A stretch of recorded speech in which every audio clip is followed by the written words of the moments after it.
You're listening to the Cyberwire Network, powered by N2K.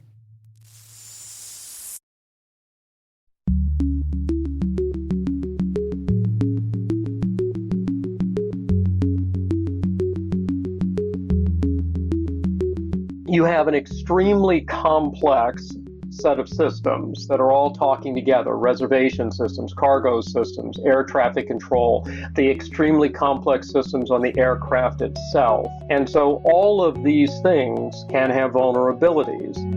Hello, everyone, and welcome to Caveat, the CyberWire's Law and Policy podcast. I'm Dave Bittner, and joining me is my co-host Ben Yellen from the University of Maryland Center for Health and Homeland Security. Hello, Ben. Hi, Dave. On this week's show, Ben follows developments on the Clearview facial recognition story that the New York Times recently broke. I have a story about Amazon trying to have its cake and eat it too when it comes to product liability. And later in the show, my conversation with Mike Overly from Foley and Lardner. We're going to be talking about cybersecurity in aviation. While this show covers legal topics and Ben is a lawyer, the views expressed do not constitute legal advice. For official legal advice on any of the topics we cover, please contact your attorney. And we'll be right back after a word from our sponsors.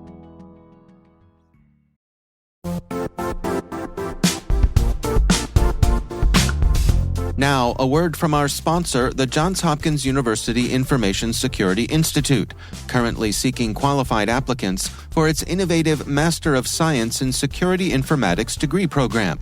Study alongside world-class interdisciplinary experts and gain unparalleled educational, research, and professional experience in information security and assurance.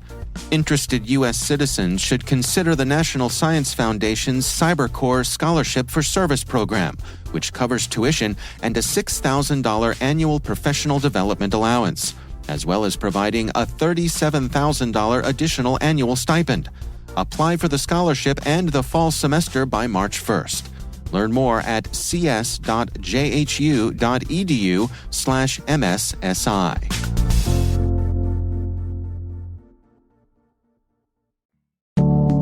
And we are back. Ben, why don't you start things off for us? You've got some follow-up in a way. Sure. So we talked last week about this New York Times expose on Clearview AI, a company that scrapes facial data from social media sites, so facial images, and then allows law enforcement agencies, and they've contracted with over 600 of them, to match that data with photos either individuals have taken on the street or law enforcement has taken. And this is a tool that can be used both for law enforcement purposes, of course, and, for more nefarious purposes if it gets into the hands of bad actors. Right. So this story came out about a little more than a week ago, and already there has been a lawsuit filed at a federal court in the Northern District of Illinois. And the fact that it was filed in Illinois is interesting for a reason I will get to in a second. Okay.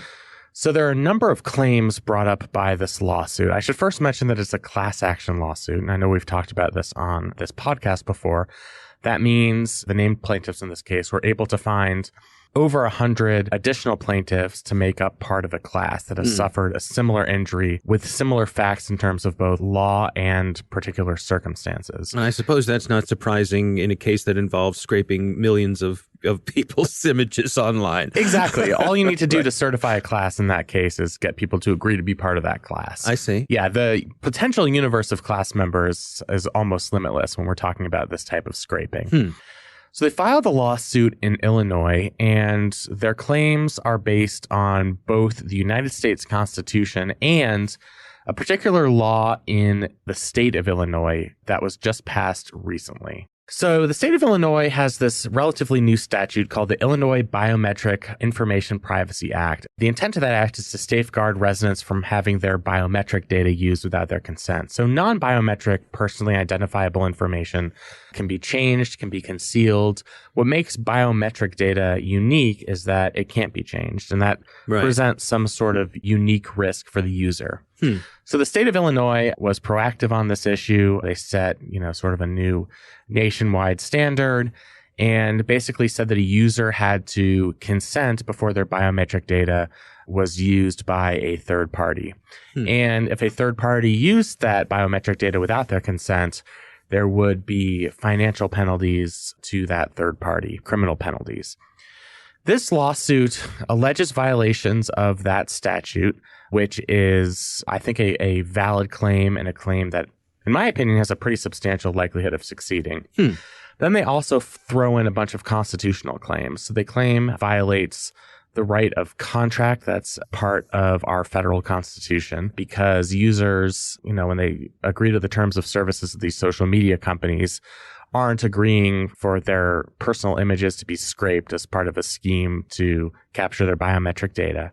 There's a First Amendment claim and a Fourth Amendment claim against unreasonable searches and seizures, as well as a 14th Amendment claim about a violation of due process rights. They threw these constitutional claims in the complaint, in my view, because they wanted this case to be broader than just the plaintiffs in the state of Illinois. So only the Illinois plaintiffs have a cause of action as it relates to this Illinois BIPA law. But in order to have a broader class of plaintiffs, a national class of plaintiffs, you have to make these constitutional violation allegations. And having read through the complaint myself, those allegations seem to be rather haphazard and relatively weak, which leads me to believe that we might get some sort of resolution on this case where the constitutional claims are dismissed. There isn't some sort of broader nationwide injunction against Clearview AI, but perhaps there's an injunction within the state of Illinois for violating this BIPA statute. Now, could Clearview be on the hook for penalties? Could this hit them financially?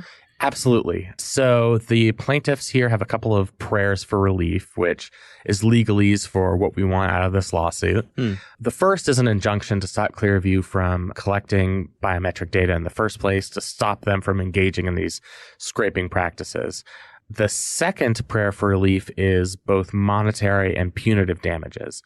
So Clearview AI would have to recompensate the class of plaintiffs for any actual injuries that they've caused.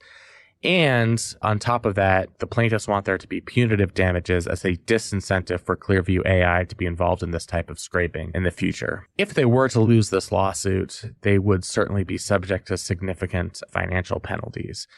But of course, the amount of financial penalties would be determined, at a much later date in this legal proceeding once a court has a better idea of the actual injuries that have been suffered by the plaintiffs, and the damages would depend on which of the claims are successful. The Clearview AI would be on the hook for a much larger amount of damages if these constitutional claims were successful, which, as I said, I don't think they're going to be. Their claim under the Illinois statute might actually lead to lesser damages, but it does have a higher likelihood of succeeding in court. Now, how does something like this roll through the system? And I'm wondering specifically, is this the sort of thing that a judge would say to Clearview, hey, while this is working its way through the system, knock it off. You have to stop scraping this. Or would they still be able to go business as usual while it was making its way through? So that's a great question. In order for the court to stop Clearview AI from engaging in these practices in the short term, there would have to be what's called a preliminary injunction, where Clearview AI is demanded to cease engaging in this behavior until the lawsuit reaches some sort of resolution or conclusion. I do not see that as a likelihood in this case. In fact, the plaintiffs in this case aren't arguing for any sort of preliminary injunction. Preliminary injunctions are very rarely granted. You have to not only allege that you're going to be successful on the merits of the case, but that in the interim, while the case is being litigated, you would suffer some sort of irreparable harm. And that's very, very difficult to allege in most circumstances. So yes, in the meantime, while we wait for a resolution of this case as it makes its way through the court system, Clearview AI is under no obligation to stop doing what it's doing. And the legal system, as we know, can be very slow. So even if this case in the district court is successful, Clearview AI would certainly appeal it to the Federal Court of Appeals. They might have a 3-judge panel hear the case, and if that doesn't please one of the parties can demand that the case be reheard by the full panel. And this is a process that could take years, and that's just sort of the pitfall of our legal system. And unless you get that preliminary injunction, for which there is a very high bar, this alleged bad activity on the part of Clearview AI, which the allegations are that they're violating not only Illinois law, but people's constitutional rights, is allowed to continue. Now, I know when it comes to class action suits that, I don't know, it's almost a joke that the only people who get rich are the lawyers, right? Yes. But I suppose there's also, yes, the lawyers might get rich, not the plaintiffs, but it could be a serious effect on Clearview AI's bottom line. It is. And, without engaging in a class action lawsuit, no individual plaintiff would get any sort of relief in these circumstances. Your average Joe Schmo plaintiff just does not have the necessary resources to engage in a large-scale lawsuit against a company of this magnitude. The lawyers they would have to hire, the filing fees, it would just be prohibitively difficult. And Clearview AI probably wouldn't take the case seriously. If you or I sued them, they could probably bully us out of court and offer us a settlement so that we wouldn't continue with the lawsuit. That becomes much more difficult when you have a large class of plaintiffs. And that's why you see these class action suits against large companies like Clearview AI. Yeah. All right. Well, this is one that continues to develop. My story this week comes from The Verge, article by Colin Lecker, and it's titled How Amazon Escapes Liability for the Riskiest Products on Its Site. This fascinates me. So I want to come at this from a couple different directions. First of all, let's say I go to Home Depot and I buy myself a heater to warm up my basement. And that heater malfunctions and burns my house down. And I decide I want to go after people for making a faulty heater. Right. I guess I could go after the manufacturer. Yes. But I could also go after Home Depot. Yes. Absolutely. Yes. As the seller, they would be liable in those circumstances for selling you that faulty heater. Now, what Amazon is doing here is saying that because they have part of their store that they call Amazon Marketplace, which Amazon says is basically just a pass-through. In other words, they're facilitating individual private sellers to connect with Amazon's audience of buyers. But Amazon really doesn't have anything to do with this other than making that connection. Sure, they're handling the money, right? Right. They're facilitating the entire transaction. Right. Yeah. Attracting people to the site, running the algorithms to put the products in front of people.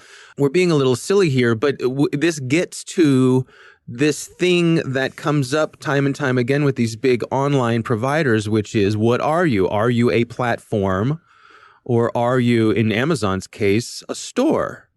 Help me understand what's going on here and the case that Amazon's trying to make.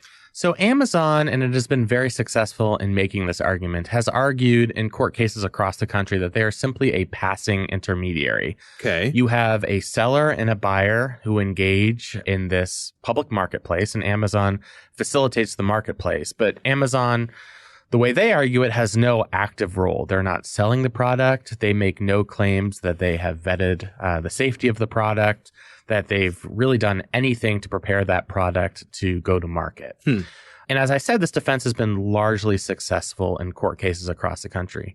That's starting to change because as legal scholars and certain courts look at particular transactions, third-party transactions on Amazon, they're realizing that Amazon does actually play a larger role than simply an intermediary who is facilitating this action. So in other words, and this article makes an apt analogy, they're not simply Craigslist. They're not a place for people to connect, Right. I was thinking in the real world, like a flea market, That's a great example. Yeah. So the person who organizes a flea market going to be liable when the scarf that you buy actually has some mechanism that strangles you, which I now have a great idea for a horror movie. Exactly. Right.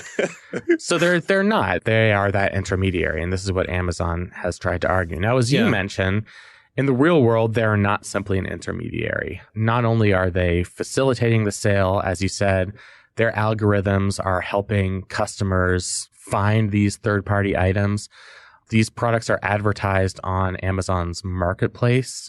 For those of us who shop on Amazon, it's frequently unclear whether the product you're purchasing is a third-party product or an Amazon product. Right. And I think that's an important point, because if anybody goes to Amazon and says, I want to buy a charging cable for my iPhone, well, it's going to list a bunch of them. Some of them probably come directly from Amazon's warehouses. Some of them may come directly from some seller in China. Right. And they're all on that same list. Right. So you see a list of 20 items. How many of us are going to read closely and see, which ones come from third-party sellers and which ones come from Amazon directly? Mm-hmm. And should legal liability depend on whether people actually discover the origins of that product? Right. What scholars, and this article mentions, a group of scholars are trying to argue is because of the unique aspects of an Amazon search where you get this list, the third-party products are part of this integrated marketplace. The marketplace sort of coexists in the universe where Amazon is conducting sales of its own products. Right. We should have a standard developed where Amazon can be liable the way any other retailer can be liable. And obviously, this would expose Amazon to liability. They would pass on the cost of that liability to their consumers, which would be the negative consequence for people who aren't Jeff Bezos. And perhaps not carry as many things in the store as well, right? I mean, they could become more restrictive because they have to. We're not going to carry these things that are going to burn your house down anymore, right? Right, exactly. Now, there was an allegation in this article that a study was done that something like 4,000 banned, unsafe, and mislabeled products were on the company's platform, I think in the past year. That's a lot. So if you change the legal standard to allow Amazon to be liable, not just as an intermediary, but as a seller in these circumstances,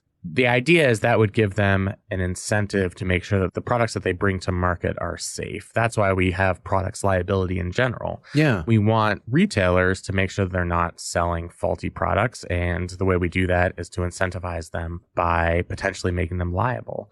Because of the scale of Amazon, we're talking about billions and billions of products. And if there is a process where third-party products have to be vetted and Amazon has to hire additional resources to vet those products, vet them for safety, compatibility, et cetera, that's going to be an additional cost to them. And as I said, that cost is passed down to the consumers. Right. And that's what Amazon almost certainly will argue in future court proceedings. They wouldn't be able to facilitate this market if there were a threat of liability. Right. But I can imagine, though, like if I'm Home Depot, going back to our earlier example, if I'm Home Depot, I would be saying, yes, absolutely. Amazon, it's unfair to me trying to compete with Amazon that I have to vet my devices, that I have to pay for insurance for the potential liability of these devices that I carry, and Amazon does not. Yeah. Now, a lot of people in the past several years on a variety of topics have made the argument that such and such is not fair. Amazon has an unfair advantage. Yeah. And they almost always do. So local retailers are subject to sales tax. That created a big controversy. Yep. Amazon would headquarter itself in states with no sales tax. Mm-hmm. That would give themselves a competitive advantage. Mm-hmm. And that was unfair to brick and mortar retailers. That's sort of the same thing here. Home Depot is not going to be able to make a credible argument that they're simply a pass-through. They're simply facilitating the sale between the customer and Black & Decker. Right. That would be laughed out of court. It's not up to us to say whether it's an unfair competitive advantage, but we can say that it is a competitive advantage. What they would argue is they're adding value to the marketplace for both the retailers, the third-party retailers, and the consumers. Because without them, these retailers would never reach the consumers. So Home Depot has all sorts of ways of reaching us to sell us their products. Right. And that weird little part that there really is no broad market, but that I need to fix my dishwasher, Home Depot would have no reason to stock that in their store. Exactly. Yeah. And because of scale, Amazon will stock these products. Right. If one person needs it, there's an incentive for that seller and the buyer to get together on Amazon's website. Do you have any sense that we're starting to chip away at this notion of these online giants of hiding behind, or maybe that's too judgmental a term, but making use of this notion of being a platform? Are we starting to see some erosion of that? I think so. This is not only a question as it relates to Amazon. We've talked about Section 230 of the Communications Decency Act, where these social media platforms argue that they shouldn't be liable because they're just the platform. They're just the venue. Mm-hmm. And there's been pushback for it, particularly because the consequences of treating these entities as simple platforms means that they can get away with metaphorical murder. They can post false information on their website and not be held liable. They can potentially cause a lot of physical, tangible harm to somebody and wouldn't be liable simply because they're just the platform. Right. And we've seen pushback to that among the general public, among legal scholars and policymakers, because I think we've started to realize the power that these big tech companies have. You know, they may call themselves intermediaries, but when Amazon is controlling the entire process of the sale, they're using their own algorithms, you know, they're using their own buy box to facilitate the scale. They really do play a large role. And so it's not fair to the consumer or, you know, necessarily to the third party seller to have Amazon just sort of sit back and say, hey, we're just the flea market. Right. So yeah, I do think there's a broad pushback against that in a bunch of different domains. All right. Well, we will have links to these stories in the show notes. It is time to move on to our listener on the line. This week, our listener on the line actually wrote into us. This is a listener named Brian, and he wrote us and he said, hey all, curious about personal device privacy. If a user logs in to their Office 365 or Gmail account on their phone, is their device then subject to company monitoring and police seizure if somehow the situation comes up? Do they lose all privacy on their own device just because they access work data on it? Thanks very much, Brian. Ben, what do we got here? So good question, Brian. We sort of did the reverse corollary to this question on a previous episode, talking about bring your own devices, where it was a device that you use for work purposes and whether you retained personal privacy in that. This question is sort of closely related to that, but a little bit different. Yeah. The upshot is generally as it relates to work-related emails like Office 365 or a Google account, your employer does exercise a certain level of control. So, for example, you know, when you enter an agreement with your employer and you're, you know, probably signing their computer use policies, you're often consenting for their admin to remove corporate data from the device, you know, assuming that that removal of data doesn't affect any personal information. They also, in some circumstances, can institute a factory resetting of a device. In order for that to happen, the user would have to consent to their employer taking that action. But as we've talked about in a number of other circumstances, it's not always apparent to the employee, you know, that's a threat that's coming from their employer. So the employer has access to the things that have to do with work, my business emails, those sorts of things and documents, but they would not have a right to my Angry Birds high scores. They do not. Okay. If that is your personal device. If it is a work-issued device, then it becomes a different story. I see. And because they own it. They own that device. But in this circumstances for this question, we're talking about somebody's own personal device where they're merely accessing a work-related server. And in that case, the employer still retains control over the server, but they don't have any access to the rest of those users' applications. Yeah. And I have seen situations where, for example, you lose the device. Work has the ability to basically wipe the device remotely, you know, so that if someone finds it or someone stole it, they can't get any of the data on the device. Right. So that's sort of the nuclear option here. That's the worst thing that could happen to a user. That's very unlikely. I mean, it's just a circumstance that you don't see very often. But again, that's going to be part of whatever the computer use policy is between the user and its employer. Yeah. So I would say, you know, if this is something you're potentially worried about, do what most people do not do and read your organization or your company's computer use policy very carefully. Right. All right. Well, thank you, Brian, for sending in that question. We would love to hear from you. Our caveat call-in number is 410-618-3720. You can call and leave us a message there. You could also send us an audio file. That's at caveat@thecyberwire.com. Coming up next, my interview with Mike Overly. He's from Foley & Lardner. We're going to be talking about cybersecurity in aviation. But first, a word from our sponsors.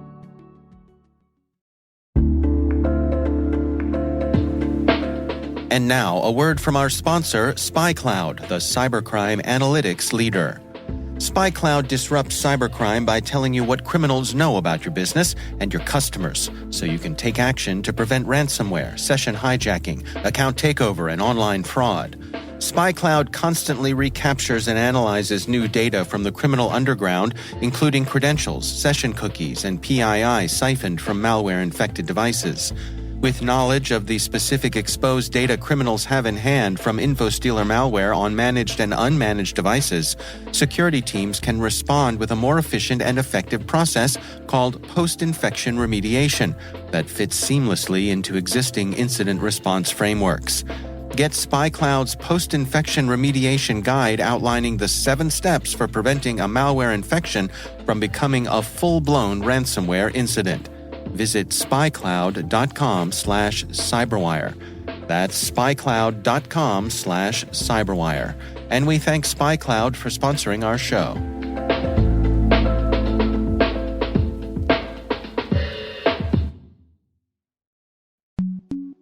And we're back. Ben and I recently had the pleasure of speaking with Mike Overly. He is an attorney with Foley and Lardner, and he has a specialty in cybersecurity when it comes to aviation. Really interesting conversation here with Mike Overly. There have been a couple of GAO reports which may have driven your request for this discussion today, one in April 2015 and the other in July 2018. And to say that they describe something of a dire situation is not necessarily an overstatement. Both are calling for a comprehensive approach to cybersecurity in the aviation industry. The 2018 report is literally saying urgent action is required, that there are significant security weaknesses that need to be resolved. So there is definitely knowledge of a problem in the industry. The issue is that the airline industry is extraordinarily complex. So, for example, who's responsible for information security? Well, that's a great question. Is it the airlines?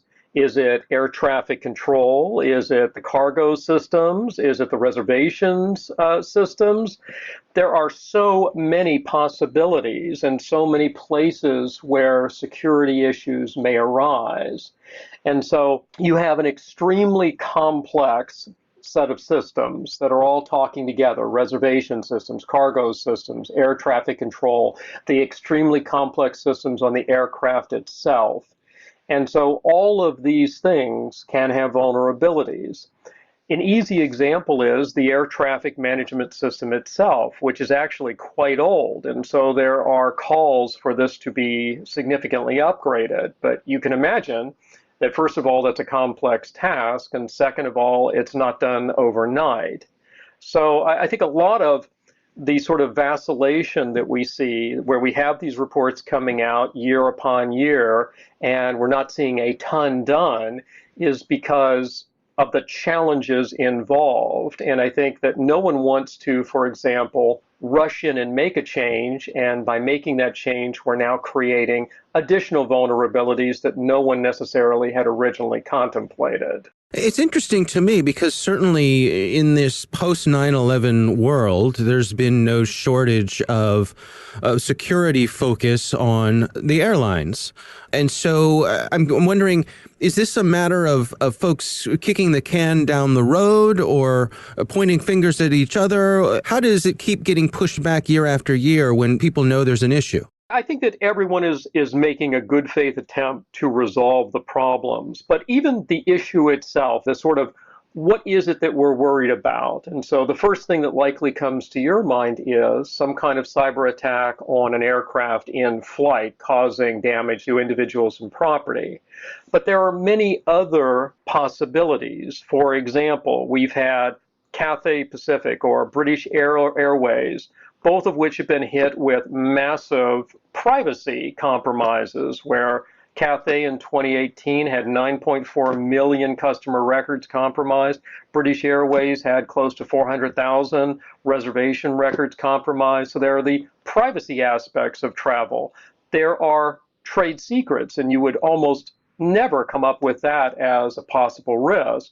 But it has been shown that, for example, in aviation, that by the time a new aircraft, whether military, and I emphasize this, whether military or commercial, rolls down the runway for the very first time, the complete plans and specifications for that aircraft have likely already been stolen and are already being used by foreign governments to create their own aircraft.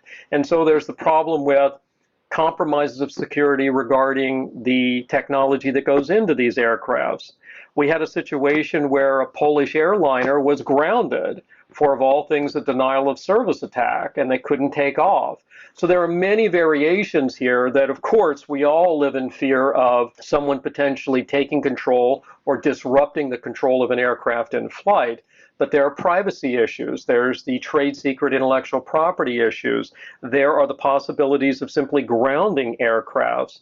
And then you have the somewhat bizarre problem that has made the headlines recently of drones, which almost anyone can purchase and fly and directly interfere with an aircraft without ever affecting the systems, if you will, of that aircraft. In other words, you don't have to be a super hacker to potentially interfere with air traffic. You just need a few $100s and some moderate skills in flying a drone, and you can do so. Can you help me understand the situation when it comes to domestic versus international air flight? Does the US FAA pretty much lead the way when it comes to global air traffic? What do we need to understand when it comes to that? Well, it's a great question. I mean, if you think about it, all too often we're very U.S.-centric. What does the U.S. need to do to get better at cybersecurity in the aviation industry? But the truth of the matter is, look at the volume of traffic at any given day coming into the United States with foreign aircraft and with aircraft which have been serviced and are subject to control with offshore resources. And then, of course, you have our own aircraft moving abroad and through these other airports and through these other systems. And so talk about complexity. I mentioned earlier just how complex it is if we're just looking at the United States. Now we multiply that by having many other jurisdictions involved. I think if we were to look at it, the U.S. is certainly by no means, sort of bringing up the rear as far as efforts to try and get better at information security and cybersecurity with regard to aviation. But I don't think we're at the top either. I think that there are other countries that are far more skilled in this area. There are countries that have had just traditionally been more security centric, for example, Israel and other areas where, they've had these attacks going on for many, many years, and they are much more careful about control of baggage, for example. I mean, that's another problem, which is, we all worry about the potential for an explosive device being brought onto a plane. And the reality is that there are scanners that are available that do a okay job with identifying these things. But do we have sort of end-to-end protections against people moving an explosive device, either through baggage or directly onto the plane with a passenger? Do we have a good 100% solution there? No. Does that technology exist and can we deploy it? Likely, but it's going to take a while to get that at every single airport, and it's going to cost billions of dollars to deploy, and means we're going to be spending a lot of time before this is really rolled out. I think up until recently, when having conversations about aviation, the folks I would talk to, we'd often sort of jokingly say, well, it's not like airplanes are falling out of the sky. But I think this situation that we've seen with Boeing, with the 737s, which granted is a software issue, but still, related to all of this, I think.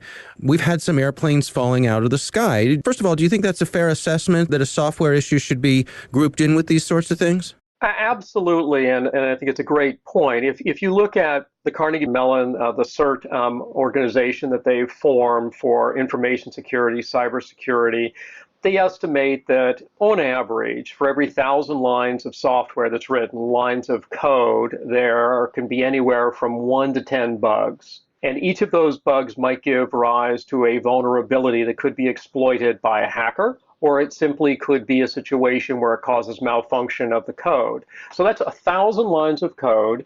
And now let's think about how many lines of code are actually in one of today's more complex planes. And we're talking about potentially hundreds of thousands of lines of code. So you've got, as was demonstrated by the recent problems, that you've got software that is highly complex, which by definition is going to have bugs in it, and that could cause potential failures in flight, as we've seen, or it could create vulnerabilities where a third party could access and gain control of the plane or cause some other changes in the way the plane is acting. And so you have all of these things coming together. But yes, I think every security expert would say that one of the key elements here is the complexity of the software involved and the fact that it can have bugs. In fact, it almost certainly does have bugs, and in fact, potentially hundreds, if not thousands of bugs. So, in your estimation, where is a good place to begin? With a system this complex, is there such a thing as low-hanging fruit? Well, I think there is low-hanging fruit, and some of the simplest things are better control over boarding systems and networks. I think that many people are pointing at, having better review of passengers before they're granted access and rolling out as quickly as possible technology which currently exists today, which gives us better control over and insight into whether we're putting harmful devices on a plane and its cargo hold. I think those, everyone would agree, are very straightforward fixes. I think the other thing is that we really need to look at, when you're talking about combining many, many different systems on a plane, how is all of that checked for security vulnerabilities? And there are certain standards that one can check against. NIST has them, MITRE has them, that are sort of lists of common vulnerabilities. And there should be requirements that every single one of these systems be checked for those common vulnerabilities before they're ever deployed in an aircraft. And so there are some sort of low-hanging fruit, as you describe it, that I think can be picked and can materially reduce risk. Are we in a situation where you see us getting caught up on this? Are you hopeful? I'm very hopeful because, as I say, it's not as though we have a problem and everyone's throwing up their hands, that you have the Department of Homeland Security that has said in 2017, they passed or discussed an aviation cyber initiative where they're going to look at both civil and military aviation and try and come up with solutions to common problems. And I think that's a great effort. And so we've got the GAO on top of this that are not just putting out reports that are sort of generic in nature, but very specific as to the types of things that need to be remedied. You've got DHS coming up with their own suggestions in this regard. And you've got the airlines. I mean, the last thing anyone wants is a problem, and certainly nothing occurring during mid-air travel. And so I think everyone's extremely cautious in this area. And so I think everyone's motivated to do the right thing. So I'm actually quite optimistic. I just want to see better, I think, coordination might be the key to getting this moving, that we do have air traffic working with airlines, working with cargo companies, working with reservation systems, so that all of this, is addressed in a uniform fashion, and that we don't have 10 different approaches to information security, but there's some unification. All right, interesting stuff, Ben. What do you make of all this? Well, I just Googled cost of train ride to California. Apparently, it's relatively expensive and would take me more than 3 days. So I'm gonna have to bear it on my trip home. I see. Okay. So yeah, there were. I appreciated him giving us some hopeful messages at the end there. Mm-hmm. It seems like the entities involved here, the FAA and the airlines, are aware of the magnitude of the problem, but I think because of the potential consequences of either faulty software or cyber attacks on our airlines, there's just so much risk involved. And it's kind of, frankly, a little bit terrifying to think about. Yeah. I wonder, though, how much of it is that just general fear of flying that I think is so easy to latch onto. There are, despite all of this, there are thousands of flights every day. And even though what we said, despite the problems that Boeing's had with the 737s, which are grounded right now for those problems. 737 MAX. Yeah. For the MAXs. Yeah. I mean, traveling by air is extraordinarily safe. It is. Yeah. One of my favorite Onion articles of all time was something like airline passengers who were 100 times more likely to die in car accidents die in fiery airline crash or something like that.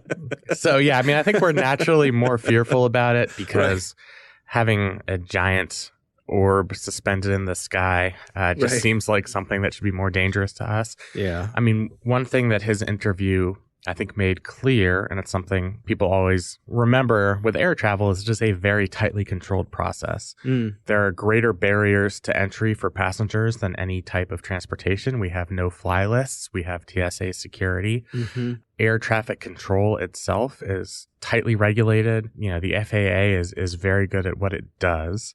And that's reflected in the statistics. We do have far fewer airline-related fatalities than almost any other type of transportation system, especially fewer than automobile travel. One thing he mentioned is airplanes have hundreds of thousands of lines of complex code, and that's just introduces a whole new level of vulnerability. And because of the capability of cyber criminals, particularly when we're talking about something like denial of service attacks, which he referenced here, the risk is so high that even if the likelihood is low, I think it gives us a reason for valid concern. And I think it's appropriate that the GAO in both of these reports, particularly in 2018, has tried to press upon us that this is an extremely urgent matter. And if we don't take an interdisciplinary approach or an interagency approach to help fix this problem, the consequences could be dire. And after 9/11, I think we've all taken these types of warnings from government agencies more seriously. And that's reflected in air travel as we know it today. Yeah, I'll share a personal story that really didn't have any direct safety issues, but I spent 2 hours sitting on the tarmac on a plane because we could not take off because the pilot could not download his flight plan from his iPad. Wow. Yeah, and it was all because of slow internet. And the pilot, to his credit, kept coming on the intercom and saying, "Ladies and gentlemen, we're doing our best."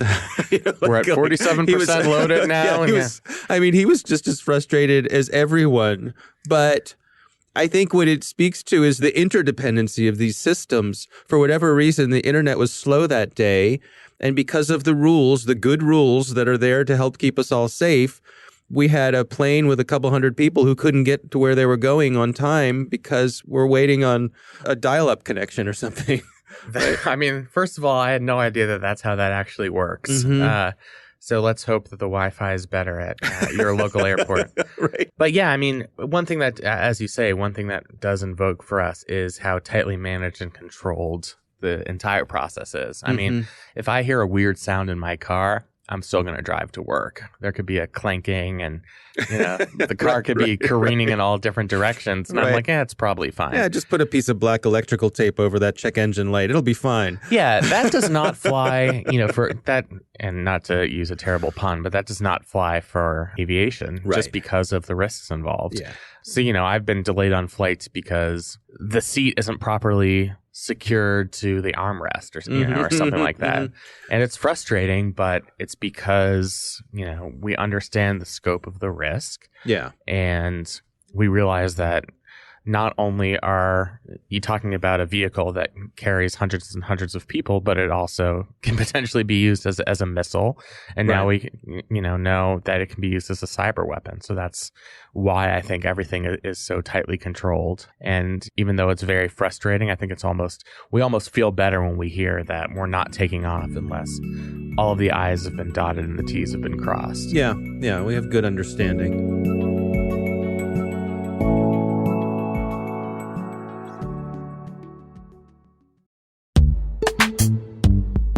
This episode is brought to you by Palo Alto Networks, the leader in cybersecurity. As AI-driven attacks increase, organizations can't afford to have network security that's stuck in the past. Discover how Palo Alto Networks can help you predict what's coming and proactively secure against it with a zero-trust, AI-powered network security platform built to secure whatever, whenever, wherever. To learn more, visit paloaltonetworks.com/network security platform.